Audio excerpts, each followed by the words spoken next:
I'm Rachel, and this lighting is spookily terrible. This October, I am watching 31 classic horror movies that I have never seen before. Movie number 10, John Carpenter's The Thing.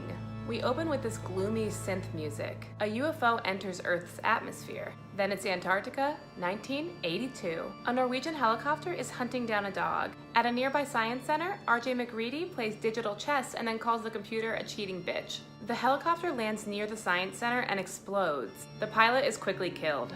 They decide to travel to the Norwegian camp to figure out what happened. The dog strolls around camp.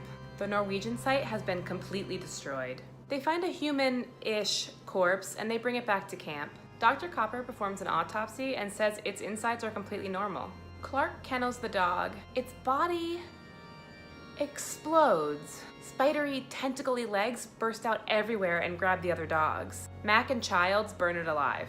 Copper performs a second autopsy. He learns this alien can absorb and imitate other creatures. It's also possible that a crew member has already been assimilated.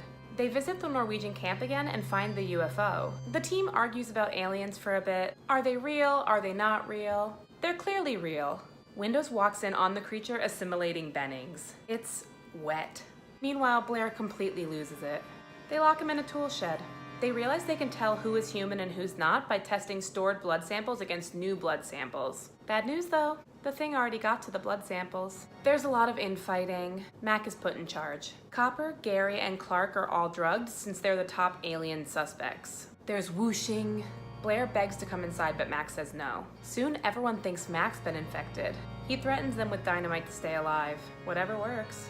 Suddenly, Norris passes out. Copper is performing CPR when Norris's stomach turns into teeth. Norris's head comes off and turns into a big crab. Again, very wet. Anyway, Mac burns the crab. Clark won't follow orders, so Mac kills him. Mac says each part of the thing seems to have its own survival instinct, unlike human blood, which doesn't. So he takes blood samples. Everyone is human, including Clark. Oopsie. And then they test Palmer's blood. He instantly transforms and attacks Windows. Mac burns them both. They go to test Blair, but find he's escaped. The team decides to burn the camp to the ground so the thing cannot escape and take over the whole planet. They're setting up dynamite when it bursts out of the ground. This thing is huge. And wet, also wet. It eats the detonator, so Mac throws dynamite directly at it. The camp is gone. Childs finds Mac outside. They share a bottle of scotch and wait to freeze. Maybe I've just been desensitized after movies like Hellraiser and Texas Chainsaw Massacre, but the gross effects in this movie were fun. And they said thing about 1,000,000 times. Good work. 2 out of 5. Tune in next time for movie number 11.